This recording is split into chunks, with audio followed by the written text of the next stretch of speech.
Active India में आपका हार्दिक स्वागत है। एक्टिव टीम के साथ मैं शंकर धीमा। जैसा कि आपको पता है, हम एक ऐसी स्टोरी आपके सामने फेस करते हैं जो कि ना तो कोई राजनेता होता है, ना कोई क्रिकेटर होता है और ना ही कोई बड़ा आदमी होता है। हमारी जो एक स्टोरी होती है वो एक आम आदमी की होती है और हम ये चाहते हैं कि एक आम आदमी जिन्होंने ज़िंदगी में दुख देखे और साथ में एक ऐसी नौबत पे आगे खड़े हो जाते हैं जिनका देखने वाला कोई नहीं होता। मैं बात करूं, हमारे साथ है नीलम तलवार जी। अपने ज़माने में काफ़ी एजुकेटेड रही है। 30 साल बॉम्बे में कोलाबा जो एक पोस्ट एरिया है वहाँ पे रही, पोस्ट ऑफिस में। साथ में कांग्रेस की वाइस प्रेसिडेंट भी रही और हालात ने एक ऐसा करवट बदला कि मुश्किलों का सामना, यानी कि मुश्किलों का पहाड़ सर पे टूट चुका आ चुका है। और अभी एक मैं बताऊँ, एक सार्थक अपना जो प्रयास है एनजीओ में है। हम आए थे एनजीओ में यही दिनचर्या देखने के लिए और हम उन बड़े बेटे को जो अपने आप को बहुत बड़ा समझते हैं, बिजनेसमैन हैं, कुछ बाहर रहते हैं, विदेशों में रहते हैं, लेकिन माँ बाप की सेवा नहीं कर पाते, और उन्हीं की कहानी को हम एक थोड़ा सा पीछे की तरफ लेके जाते हैं कि जो माता पिता उनके लिए इतने सपने देखे थे वो बिल्कुल धूमिल हो चुके हैं। हमारे साथ नीलम तलवार जी। मैडम जी नमस्कार। नमस्कार जी। सबसे पहले तो अभी हम क्या बोले हैं कि आपने बताया कि इतने वाइस प्रेसिडेंट तक का पद और साथ में नौकरी भी, और एक बॉम्बे जैसे पॉश इलाके में रहे, दिल्ली के रहने वाली, और अच्छी एजुकेशन भी है। और एक ऐसा हालत आ गया कि आज एक एनजीओ में ज़िंदगी व्यतीत करनी पड़ रही है। ठीक है, ये एनजीओ बहुत एक साफ़ सुथरा है और बेटे माँ बाप की तरह पाल रहे हैं, लेकिन एक होता ना परिवार तो परिवार होता है। हाँ, वो तो है। अब देखो, जिसका कोई नहीं होता उसको फिर कोई ना कोई तो सहारा ढूंढना पड़ता है ना जी। अब मैं वहाँ बॉम्बे में रहती थी 35 ईयर्स, मैं वहाँ पे लगा के आई हूँ। मेरे हस्बैंड की डेथ हो गई 88 में जी। वहाँ पे वाइस प्रेसिडेंट भी रही कांग्रेस की, कपड़े का भी काम किया जी, मूवी में भी काम किया जी, डुप्लीकेट करती थी, जूनियर आर्टिस्ट थी जी। तो वहाँ से अभी मैं दिल्ली आ गई। अभी 2005 में मैं दिल्ली आई हूँ जी। यहाँ पे मेरे सब भाई थे, बहन थी जी। अब यहाँ पे आके 3 भाई गुजर गए हैं, एक बहन गुजर गई है जी। जीजा वगैरह सब जो मेन थे। अभी एक मेरी छोटी बहन है, मेरी एक भाभी है जी। लेकिन कोई मेरे को नहीं पूछता जी। मैं बॉम्बे से पैसे थे तो हाँ, पैसे थे। मैं अपना छोटा सा मकान था, मैं वहाँ से बेच करके दिल्ली आ गई। दिल्ली आके छोटा सा मकान लिया, वो भी मेरे को गलत डीलर ने दे दिया, उसको भी मैंने सेल कर दिया। फिर मैं किराए के मकानों में ही रही हूँ और अपने बलबूते पे ही रही हूँ जी।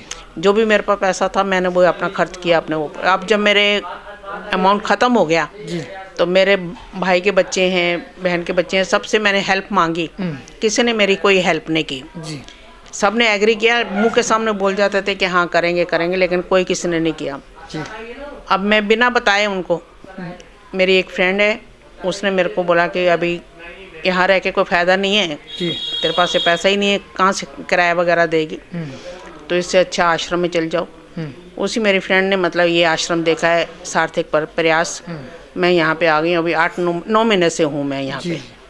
अभी हालत मेरे इतने ख़राब हो जाए, बीमार हूँ, अभी मेरा ऑपरेशन है, पथरी हो गई है, मेरे को स्टोन है, लेकिन ठीक है मैं टाइम पास कर रही हूँ यहाँ पे। मुझे कोई तकलीफ़ तो है नहीं, सब कुछ मिलता है जी। जो भी है, लेकिन घर तो घर होता है, आश्रम आश्रम होता है, फिर भी मैं एडजस्ट करके जी रही हूँ कैसे भी करके। कुछ ज़िंदगी कट गई, कुछ और कट जाएगी, लेकिन क्या है कि मैं तो यही संदेश देना चाहती हूँ।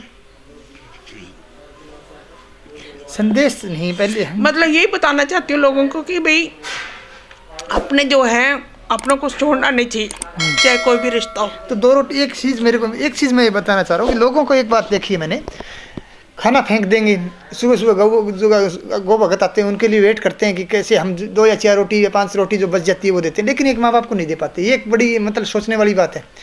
दिखावे के लिए मंदिर में चढ़ाएंगे, दिखावे के लिए मतलब लोगों को बांटेंगे। एक रेस्टोरेंट में टिप्स के रूप में 50-100 रुपये वहाँ दे देंगे, वो भी एक है। साथ में एक बड़े शहर में रह के एक बड़े एलिशान बंगलों में रहने की सोचते हैं, रेस्टोरेंट में खाना खाने की कोशिश करते हैं, लेकिन माँ बाप को देखोगे तो आंसू देख सकते हो आप। एक मतलब हमारा ये प्रयास नहीं है कि हम इनके आंसू आपको दिखाना चाहते हैं, हम आपको एक रियलाइज़ कराना चाहते हैं कि एक ज़िंदगी के इस पड़ाव पर आपके माँ बाप की देखभाल आपको करनी पड़ेगी। नहीं तो आज आपके 30 साल है तो 40 साल बाद में आपको इसी कंडीशन में आपको जीना पड़ेगा।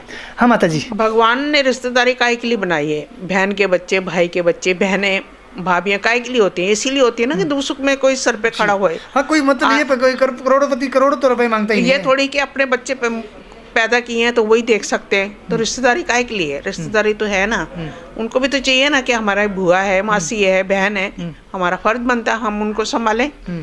ऐसे छोड़ दिया, कोई मेरे को पूछता भी नहीं है, किसी ने तलाश भी नहीं किया कि भाई हमारी माँ बहन कहाँ गई है, हमारी बुआ कहाँ गई, सारे वेल सेटल होंगी, सब वेल सेटल्ड है, किसी चीज़ की कोई कमी नहीं है, किसी चीज़ की कोई तकलीफ नहीं है। लेकिन उन्होंने कभी ढूंढा भी नहीं है कि हम उसको ढूंढ तो लें, पता नहीं कहाँ चली गई।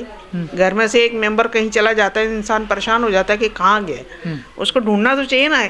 इंसानियत खत्म हो चुकी है, कोई पूछता ही नहीं है। इंसानियत खत्म हो चुकी है, सबसे बड़ा बात है, कोई नहीं पूछता। अपने मतबल के लिए आदमी भाग दौड़ कर रहा है, लेकिन इंसान अपने खून के रिश्तों को भूल चुका है। और जो दूसरे जो पैसे के लिए, जिसके पास पैसे हैं, उनके साथ रिश्ता बनाना चाहता है। आजकल ये एक चीज़ मैंने देखी है, जिसके पास पावर है, यानी पॉलिटिकली पावर हो सकती है, जिसके पास पैसा है, जो करोड़पति है, डीलर हो सकता है, उनको इज्जत करते हैं लोग। हाँ, उनकी इज्जत करते हैं, लेकिन जिसके पास कुछ नहीं उसको पूछते नहीं है। वो यही सोचते हैं कि हाँ हम इनको बात नहीं करते। क्यों बात नहीं करते हैं? क्योंकि हमको इनको कुछ देना पड़ जाएगा। बुआ का रिश्ता कितना नजदीक का रिश्ता है, मासी का रिश्ता कितना नजदीक का, दूर का नहीं है। लेकिन आजकल साली का रिश्ता ज्यादा कोई पूछता ही नहीं, कोई तो पूछो है। तो बड़ी बड़ी तकलीफ होती है इस चीज़ का। अभी मैं आपको साथ बात कर रही हूँ, लेकिन मेरा दिल भरा आ रहा है। पता है आपका दिल भरा रहा है, हमें ये चीज़ पता है कि माता जी का दिल भरा आ रहा है, और हमें ये भी पता है कि इनको अंदर कितनी फीलिंग है। लेकिन हम ये फीलिंग जानबूझ को आपको थोड़ा सा दिखाना चाहते हैं, ताकि कुछ तुम इस वीडियो को देखो, कुछ तो आपके अंदर इंसानियत होगी कि अपने माँ बाप के प्रति कुछ तो आपकी रिस्पॉन्सिबिलिटी होगी, तो जो उसको आप निभाएं। हम अपनों के इंतज़ार कर रहे हैं कि शायद ढूंढें, शायद आ जाएं, आके ले जाएं, लेकिन कोई नहीं आता।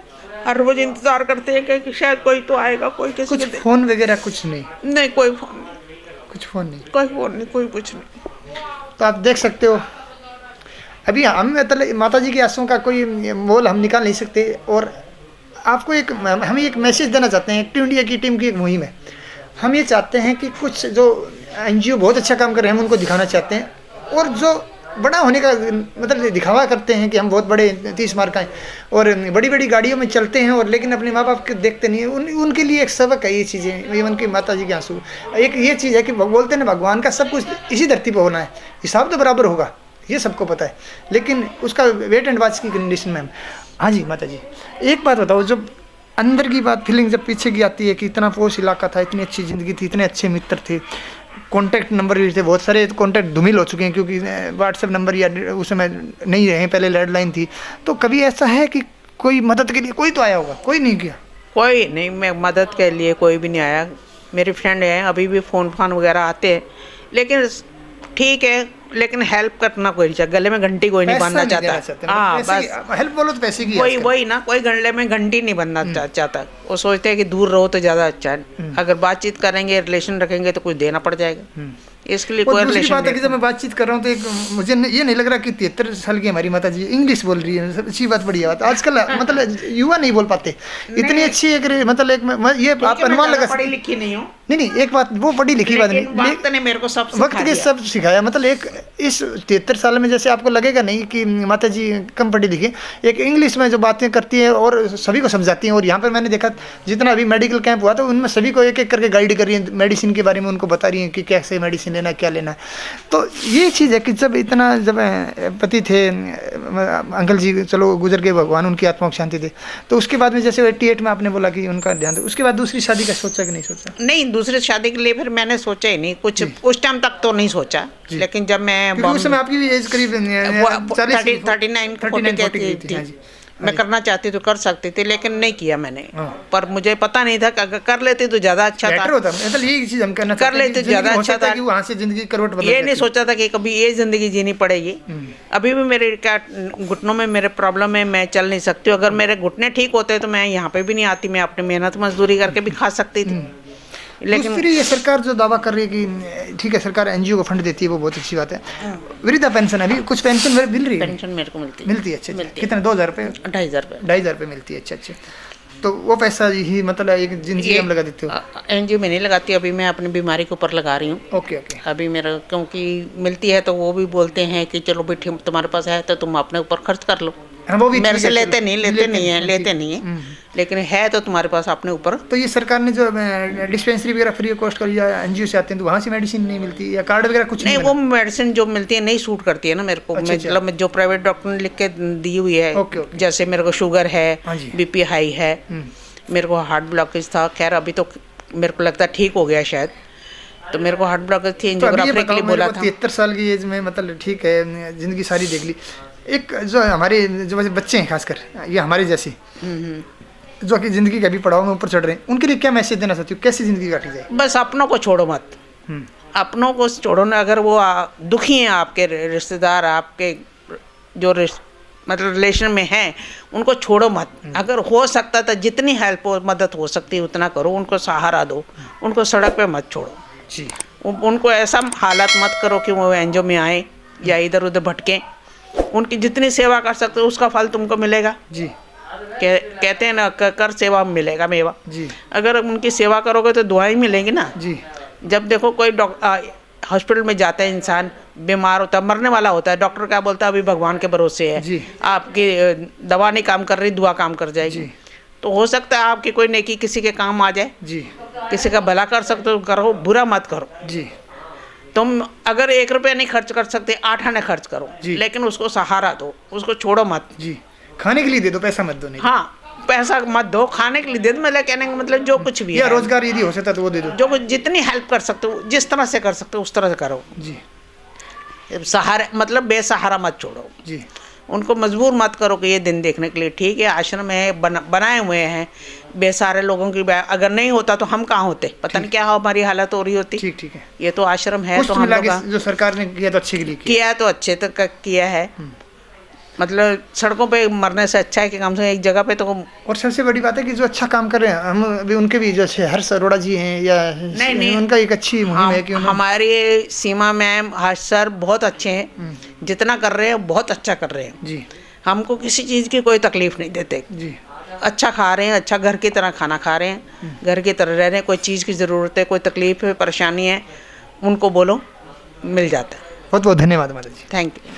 जैसा कि आपने नीलम तलवार माता जी को सुना, उन्होंने अपने विचार व्यक्त किए और उन्होंने करीब 35 साल तक कोलावा जैसे पोस्ट इलाके में ज़िंदगी जी। उसके बाद में आपने देखा कि जब हस्बैंड की देहांत हो जाता है तो उसके बाद में अकेली ज़िंदगी जी, और साथ में आज इस पड़ाव पे कोई रिश्तेदार साथ देने के लिए तैयार नहीं है।